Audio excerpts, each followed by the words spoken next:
I used to have gout. The attacks came just about every month, and they were simply awful. Now, I haven't had an attack for more than 2 years. I don't think I'll ever have another one ever again. At their worst, those attacks were disabling. I couldn't move. I couldn't go to work. I was literally unable to get up because even the slightest movement of the affected area was beyond unbearable. I couldn't sleep properly with bedclothes, which in cooler weather meant turning the heating up in the house. Not comfortable for my wife, not good for our energy bills. The causes of gout, and the real causes of gout. After my first encounter with gout, my doctor gave me the standard explanation of its causes. He said that gout was caused by excess uric acid in the blood. Uric acid is a byproduct of the processing of certain foods. The uric acid comes from the liver as a waste product. It's sent to the kidneys from where it is supposed to be removed from the body. I had gout because, in a nutshell, gout is what you get when your body isn't expelling all its uric acid. The excess uric acid forms tiny spike-shaped crystals. Those crystals get into your bloodstream. From there, they find their way into your joints. And from time to time, the immune system attacks them. And when the immune system does that, the inflammation that results is experienced as a gout attack, also known as excruciating, awful pain. If you suffer from gout, then I truly feel for you. I know what you're going through. It's been just over 2 years now since my final gout attack, but I still remember what it felt like. Anyway, that was the doctor's explanation of gout. So far, so simple. Gout only gets worse.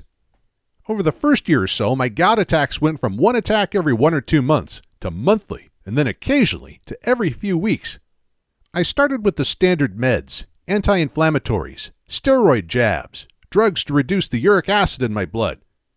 Really, despite his best intentions, I think my doctor was simply trying things out. Treatments are offered as much in hope as in the expectation they'll do anything. But even when a drug did do some good, I knew I was just managing the condition. And I realized that for many gout sufferers, this was the case. They could swallow any number of pills, inject as much steroid as their bodies could handle, and avoid every suspect piece of food and drink. The underlying problem, the actual cause of the gout, was still there, creating all sorts of problems for the body to deal with. I followed the typical do's and don'ts. It's typical stuff. Exercise more, lose weight, eat a balanced diet, whatever that is. Eat less red meat. Don't smoke. I never have. Go a couple days a week without alcohol. And it made precisely no difference to my gout at all. Although, to be honest, if I knew then what I know now, I wouldn't have bothered with any of that.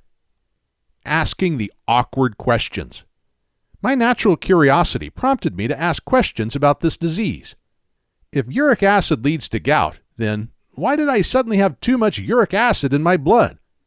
Well, it makes sense that either A, I was suddenly producing too much of it, or B, that my body simply was no longer removing it effectively. And it turns out that the answer is B. In fact, for 90% of gout sufferers, scientists say that it isn't overproduction of uric acid that is the problem. It's the underprocessing of it. In other words, something's going wrong with the body's ability to expel uric acid properly. So I was quite puzzled. Here's how I thought about it. There was a time when I hadn't even heard of gout, much less suffered from it. Then I had gout for just over 3 years.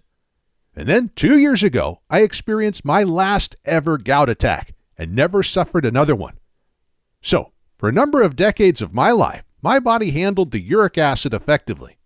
Suddenly, it could no longer handle that acid properly, and so I found myself with gout. Fast forward after 3 years of gout, and once again, everything is fine. I'm gout-free. It doesn't take Sherlock Holmes to work this out. Remember, it's not that I'm producing too much uric acid that's the problem. It's that I'm no longer removing enough of it from my body. So at first, something in my body was working. It was getting rid of the uric acid. Then it stopped working, so I got gout. Then it started working again. The pain disappeared. There was no more flare-ups, and I was completely healthy once more. But there it is. I had gout because something had stopped working. And it's that something that had stopped working that most of our doctors are failing to address. If we find out what it is that stopped working and then started working again, then we found the key to ending gout forever. What I now know, but didn't know then. I haven't had even a whisper of gout now for over 2 years. And this is because, unlike most sufferers, I found a practitioner who tackled my gout from where it started, as opposed to just handling the symptoms. Once she'd done that, the problem of my body not processing uric acid properly was over. Bye-bye gout. I'm going to tell you about her approach now. But first, just be sure about this, because if you suffer gout, this probably is your experience too. Once my doctor decided I had gout, he followed a pretty standard pattern of advice, medications, and treatments. Doctors all over America typically focus on 3 different approaches to the gout problem. First, since uric acid is the byproduct of the food we eat, they look at dietary restrictions on food, mostly on red meat and alcohol. The thinking is that if less uric acid is being produced in the first place, there's less for the body to deal with. That sounds a lot more sensible than it actually is. Second, gout patients try drugs that tackle the uric acid that's already made it to the bloodstream. The aim here is to help the body do its job of dissolving this excess. That meets with unpredictable results. But worse, it's dealing with the excess uric acid, not the reason why there's excess uric acid. Finally, other drugs are offered to tackle the pain and inflammation of gout as it arises. Again, this deals with what is happening, but not why it's happening. Still, on the surface, all this is perfectly understandable, but there's a serious problem here. Because for as long as the emphasis is on tackling gout at the point where the disease is already in some way in motion, we're simply not addressing what set it in motion in the first place. We feel like we're doing something useful, but we're tinkering at the edges of the problem, which is why gout can and often does go on for years and years, yet it doesn't have to. Gout has dangerous risk factors. Things get a tiny bit worse. During that first visit, my doctor told me 2 other things, and I didn't like either of them. First, he pointed out that each gout attack makes another attack more likely. Once you've had a few attacks, that's about it. Get ready for gout as a regular thing. Some people that have had attacks of gout over a longer period can end up developing a more chronic or persistent form of gout. It's called chronic tophaceous gout, and the pain and loss of mobility is life-altering and disabling. Then he told me this. Gout is a risk factor for other conditions, some of them even more serious than the gout itself. In other words, because I had gout, it was more likely that I'd get at least one of those other conditions. And those other conditions included heart disease, particularly heart failure and strokes. He added that gout was also a risk factor for obesity, type 2 diabetes, arthritis, stress, and a number of unpleasant other conditions. And there isn't a limit on which of those afflictions I could find myself suffering from. It might be that, in time, I contracted just one of them, but it could be 2 of them, or 3. The possibility of my gout being a risk factor for me suffering all those at once did shock me quite a bit. I felt like I was just waiting for something else to go badly wrong with my health. One day, things really became too much. Just over 2 years ago, I had a gout attack that was so painful I was crying. I'm not one of life's criers, but I had to let it go on for a week and was in so much pain I honestly started questioning whether I wanted to live. I went back to my doctor. Turned out he was on vacation, so I saw one of his colleagues instead. She was a nice lady, thoughtful. She listened, and she could tell I was badly affected by this latest flare-up. We had a long conversation, and she told me about a practitioner who specializes in dealing with gout. Seems this practitioner had a startling record with permanently ending gout for her clients.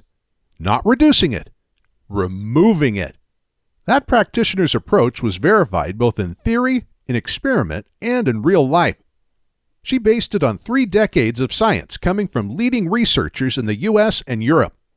The research's successes in tackling a range of health conditions are mounting up, and for some years now, the medical community has been rethinking some of their most fundamental ideas about how the body works. From that research, she had created her gout strategy that is now having such profound results for gout sufferers. My doctor admitted it wasn't her area of expertise, so she gave me the name of that alternative health practitioner she'd mentioned. And that's when I first heard of Shelley Manning. And if it's not too dramatic a statement to make, What I learned from Shelley changed my life. The End of Gout. Shelley Manning is an accomplished natural health researcher and writer. She began her work on natural health remedies after suffering years of very painful arthritis. She discovered that where modern medicine was consistently failing to relieve a person of their suffering, it was often because they didn't really know what was causing the condition in the first place. They tackled what they could see, but the rest was a mystery. Shelley's research took in dozens of peer-reviewed studies from universities across the world, plus personal testimonies from hundreds of arthritis sufferers. She eventually became completely free of arthritis, which was not only an immense relief to her, but also it drove her to share her discoveries with others so that they too would never suffer such horrible ongoing pain. Both her arthritis and her gout remedies are hugely successful today, and many people have Shelley to thank for their pain-free lives. She laid out some simple gout truths that made perfect sense to me. First, she pointed out that doctors always tell you to eat healthily because, whether you're ill or healthy, it's generally sound advice. What's more, if you go from eating and drinking a lot of junk to eating lots of good quality food, then your overall health is bound to improve a little. But this is where I learned a startling insight from Shelley. You can eat correctly, as your doctors tell you to. But you can also eat correctly, specifically for gout, which isn't the same thing. Because you can eat food that specifically tackles gout head on. Food that removes the source of gout. That's something that stopped working that we learned about earlier. And that's a whole different ballgame. This ain't theory. How this insight came about is fascinating. Scientists have long known food is a medicine. But what's been happening since the 1980s is that scientists have steadily worked out why it's a medicine. Shelley Manning understands the science of this inside out, which she told me was jaw-dropping. But let me give you the short version. And we'll start with something really weird. Your gut. No, your gut's not weird, not in itself, but check this out. You have, it is estimated, something like 75 trillion bacteria in your gut. There are more bacteria in the gut than cells in the entire human body, and you've had them all your life. The bacteria in our gut make up what is called our microbiome. The microbiome refers to all the bacteria that live with us in our guts. It's the community of bacteria, plus other microorganisms, that are permanently with us. There's nothing special or unusual about the human microbiome. In fact, plenty of mammals and some insects also have microbiomes. They're a fact of life. We humans have had our gut microbiome since the dawn of humanity. We need it. Bacteria is not always what you think it is. But, of course, when we hear the word bacteria, we imagine something awful. Disease, contagion, illness, death. Because mostly we associate bacteria with being very ill. There's something to fight off the moment we get them. We buy products from our supermarket that boast how quickly and effectively they kill bacteria. But bacteria are just single-celled organisms that can be found just about anywhere. Some are dangerous. Some are highly beneficial. It depends which bacteria they are, and it depends on where they are. Those that exist within us, within our gut microbiome, are largely beneficial to us. In fact, in a healthy human being, some 95% of them are responsible for a number of vital body processes that either keep us healthy or keep us alive. Yes, they're that important. We are, in fact, extraordinarily dependent on the health of our microbiome. So much about us on the surface, our health, our moods, our body weight, reflects what's going on in the gut. Incredibly, scientists are now recognizing that the microbiome, our gut bacteria, is so vital to our general health that some think of it as an organ in its own right. They regard it as important to our existence as the kidneys or the heart or the lungs. In fact, scientists are able to transplant the gut bacteria from a healthy person into the gut of a diseased patient in order to cure disease. Known as fecal microbiota transplants, these procedures repopulate people's unhealthy gut microbiome with healthy, thriving bacteria. Bacteria transplants. Who'd have thought it? But scientists state that's how vital it is to keep your gut in its best shape possible. We need to maintain a health ratio of 95% friendly, life-enhancing bacteria, with 5% being whatever else is there. When that ratio goes out of balance, humans become vulnerable to infection, poisoning, malnourishment, and a whole range of degenerative and lifestyle disorders. It's really hard to overstate how important our gut health is to us. Our gut health is our health. A healthy microbiome, a healthy gut, is our health in many respects. Obesity is now thought of as a gut disease. Unhealthy bacteria get the upper hand in your gut and cause the kind of food cravings that most of us find so hard to resist. And gut health also affects mental health, moods basically. Scientists now believe that persistently feeling low for no apparent reason may have a bacterial explanation. So let's be absolutely clear about this. Your gut bacteria aren't just add-ons to your health. They are your health. In the same way that a faulty liver will cause you big problems, just as a weak heart will require expert attention in order to keep you alive, like lungs that don't function properly, or kidneys that are diseased, or a lymph system that isn't working effectively. Your gut health is vital to your overall health because your gut bacteria do things that your body itself can't do. To be healthy, we must make sure that we encourage beneficial, healthy bacteria to flourish, while at the same time, we discourage less beneficial or harmful bacteria from doing the same. If we don't do this, then there are consequences, and gout is one of those consequences. And that's how I got the condition myself. Poor gut health gave me gout. It's done the same to you, but good gut health undid all that damage, making gout nothing more than a distant memory, and it can do the same for you. You really can do something about your condition now. The key to a healthy gut and a healthy body.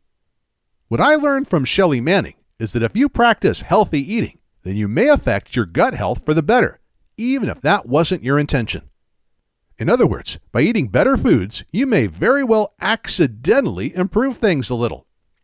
Unfortunately, we might also accidentally make things a little worse for our gut bacteria. Some healthy food actually isn't so healthy for our guts. If we want to tackle gout once and for all, we have to be clear about what helps us and what hurts us. So what Shelley does is remove the accident aspect of healthy eating. She focuses hard on what makes our gut bacteria healthier and happier. And she ensures that we don't do ourselves any harm by ingesting too much of what harms that bacteria. And this approach works.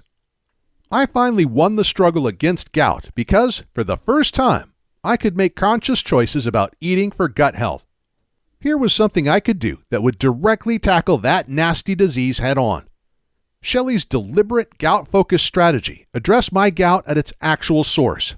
My microbiome flourished, and when it did, I did too, which changed my life forever. The link between your gut health and your gout. Scientists are now clear that gut health determines whether or not you have gout. How? By comparing the microbiome profiles, the bacteria profiles of people who have gout with the microbiome profiles of people who do not have gout. There is a clear difference. And the differences in the microbiome between gout patients and healthy people are predictable and consistent, which means that we can know whether a person has gout just by looking at their microbiome. Put plainly and simply, gout is a disease of the gut. So why do you have gout whereas I don't? It's because I have one thing you don't have. All the right bacteria thriving in my gut. And specifically, that bacteria is doing one thing for me that it's not doing for you. It's helping my kidneys process the excess uric acid that causes gout in the first place. Because that bacteria is converting up to 1/3 of that excess uric acid into something called allantoin, a substance that dissolves in water. Which means up to 1/3 of my body's uric acid can be simply got rid of in urine. So, put crudely, I simply pee it out. No need for my kidneys to process it all. My gut bacteria has it covered. This is the incredible power of your gut microbiome. Human bodies can't turn uric acid into allantoin, but our friendly gut bacteria can. And when it does that for me, it's clearing up the excess uric acid in my bloodstream. Meaning my kidneys don't have to. So those pin-like uric acid crystals don't form, which means they don't find themselves lodged in my joints. meaning there's nothing for my immune system to attack, so nothing to cause excruciating, disabling pain. My gut will have trillions of bacteria in it whether I want it to or not. So will yours. But I can choose whether that bacteria is the life-enhancing bacteria that keeps me happy, healthy, and alive, or the dangerous disease-giving stuff. I chose the good stuff. So I have plentiful, good, friendly, life-enhancing gut bacteria working for me, doing things for me that the human body simply cannot do for itself. And when I made that choice, my gout didn't stand a chance. Bacteria is a lifesaver. One last thing. You recall that my doctor told me gout was a risk factor for type 2 diabetes, obesity, kidney disease, heart disease, irritable bowel disease, and so on. If you have gout, then it's very likely that you'll go on to develop one or more of the others. The medical profession has known about the link between these diseases for decades. They now know why there's this link. They found that the bacteria profile in a person with one of these diseases is recognizable and predictable. In other words, when doctors examine the person's gut bacteria, they already know what to expect. Because that gut profile, that ratio of healthy bacteria to unhealthy bacteria, is the origin of that condition. It's what's causing it. Of course, the bacteria profile for each disease will vary. But once your gut health is going downhill, it can be one-way traffic, and the bad effects spread throughout the microbiome. So defeating gout isn't, in fact, just defeating gout. It's also minimizing your exposure to all those other unpleasant and sometimes fatal diseases.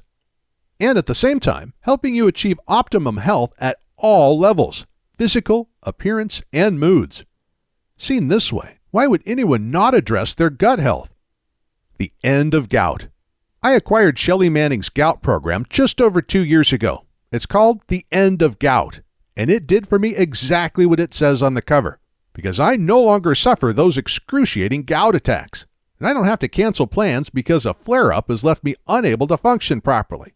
I'm never going to experience any of that ever again.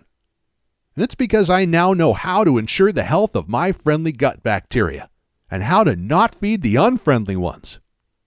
I'm so glad I made the decision to tackle gout myself.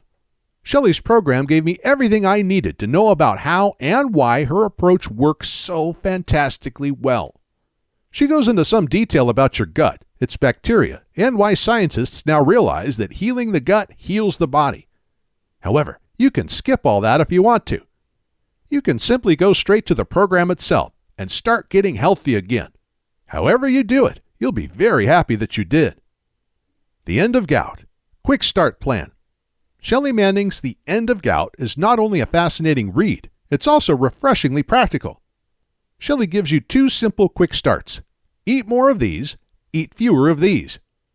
This simple adjustment can correct years of gout-causing errors in your eating, and you can start on this straight away within minutes of receiving the program. A simple plan. The next step is to follow Shelley's 7-day plan. It tightens up the quick start advice and turns it into a solid follow-along program. The 7-day plan was the real clincher for me. I'm a pretty average cook. I'm competent, but not at all skilled or adventurous. Turns out I didn't need to be. The plan takes away all the thinking and gives me, for the first week, something I can simply copy. After the first 7 days, I used Shelley's advice to adapt the plan according to my own tastes. Which was pretty easy. The plan is full of options, so you can try different foods and see what you like best. It's all food you can buy in your supermarket, and it includes lots of nice stuff. The chocolate and strawberries desserts were real winners in my house. This isn't a weight loss plan, so there isn't any calorie counting or portion control. I was never hungry. As a side note, I actually have now lost weight because of the plan. But that's more to do with the fact that a healthy gut means fewer or no food cravings. Remember, it's bad bacteria that craves the food, not you. When they're gone, they take their cravings with them. I did have a gout flare-up about 10 days after starting the program. It was noticeably milder than others. It was painful, but lasted about 5 days from beginning to end, which is significantly shorter than what I'm used to. However, what I didn't know at that time was this. That attack was the last one I would ever have. My gout didn't announce that it had thrown in the towel. It just stopped. I had that last attack and never had another one. I am gout-free for life. Now it's your turn. There's now thousands of us who no longer suffer gout because we tackled it at its cause instead of just tinkering with the symptoms. I'm one of them. Remember, I got gout for the same reasons you have it now. An unhealthy gut microbiome meant that bacteria that should have been removing a third of my body's uric acid simply wasn't. That bacteria had diminished to the point that my kidneys were trying to deal with the acid on their own, and they couldn't cope. Nor can yours. It wasn't that I was suddenly producing too much uric acid. It's that my gut was no longer able to help my kidneys remove it from my body. By following Shelley Manning's program, I ate myself back to health, and the transformation from gout to no gout almost felt like magic. You can possibly imagine it yourself, what it would be like to simply never have any gout ever again. Take my word for it, it's wonderful. No flare-ups, no pain, no being laid up in bed for days waiting for the pain to subside. No wondering if some future event will be messed up because I'm laid up in agony with another attack. Just as pleasing as that, I've also dramatically reduced my risks of suffering diabetes, kidney failure, heart disease, and some cancers. Shelley's program lays it all out for us. No special knowledge is required. I found it easy. This program is guaranteed. The End of Gout works. The science behind it is solid and accepted the world over. Thousands of people like me, happy ex-sufferers, will confirm that repairing unhealthy bacteria is the way to remedy conditions like gout, conditions that doctors typically struggle with and never really cure. And since there's no doubt that you will enjoy the same results as the rest of us, Shelley offers you a money-back guarantee. If any time within 60 days of you purchasing the End of Gout, your gout isn't completely gone, she'll give you your money back. Simple as that. So you can afford to be good to yourself, and you can start saying goodbye to your gout right now. Click on the link and get your own copy of Shelley Manning's The End of Gout. Buying her program was the single best thing I ever did for my health. You'll agree, and she guarantees it. So don't put this off. Get your copy of the program below. Nothing makes more sense than this. Shelley Manning's program basically handheld me to health. It walked me from A to Z, which, to be honest, is pretty much what I needed it to do. She attacks the problem at its cause. And the cause is well understood. Your bacteria has depleted and isn't helping dispose of excess uric acid. You've lost too much good, healthy bacteria. So repopulate your gut by feeding it properly. It honestly isn't more complicated than this. Sometimes I can't quite believe my gout is gone. But it is. And it won't be back. Would you like the same for yourself? You can have it.